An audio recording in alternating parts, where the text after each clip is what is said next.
Bienvenue dans Info en Air du lundi 20 avril. Et pour commencer, les efforts déployés par l'ONMT pour consolider le positionnement de la destination Dakhla Oued Dahab sur des segments à forte valeur tels que le tourisme sportif. Aux côtés du Conseil régional du tourisme et des opérateurs locaux, les équipes de l'ONMT ont engagé une série d'actions telles que des partenariats avec des compagnies nationales et internationales afin de connecter directement la Perle du Sud à ces marchés prioritaires. La destination bénéficie d'un dispositif renforcé articulé autour du digital, de la création de contenu et du marketing d'influence.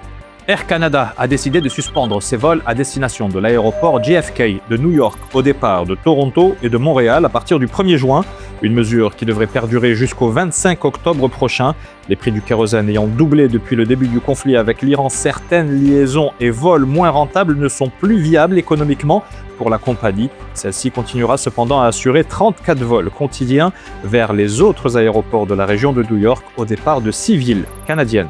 Près de 65% des entreprises industrielles en Allemagne utilisent l'intelligence artificielle dans leur processus de production, un niveau supérieur à la moyenne européenne et mondiale selon une étude du groupe américain Cisco, présentée à la veille de l'ouverture de la foire de Hanovre, l'un des plus grands salons industriels au monde. Cette étude montre que les principaux objectifs de l'adoption de l'IA sont l'amélioration de la productivité, le suivi et la réduction des coûts.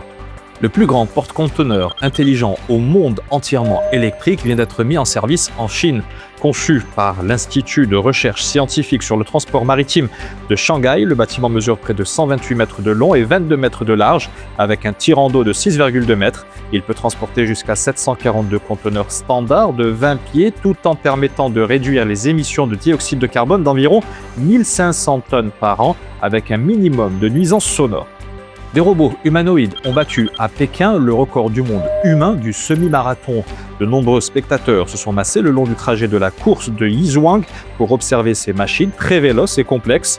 Le robot champion, équipé d'un système de navigation autonome et représentant la marque chinoise de smartphone Honor, a bouclé les quelques 21 km en 50 minutes et 26 secondes, soit une vitesse moyenne d'environ 25 km/h, 3 fois plus rapide qu'il y a un an. C'est la fin de cette Info en Air. Avis aux CEO et aux top managers, Infomédiaire et Red A Consulting vous offre une formation exceptionnelle consacrée à l'art de la négociation. Toute une journée d'apprentissage le mardi 19 mai autour notamment de la méthodologie Harvard. Pour vous y inscrire, n'hésitez pas à cliquer sur le lien qui figure dans la publication ou en commentaire. Et d'ici là, portez-vous bien.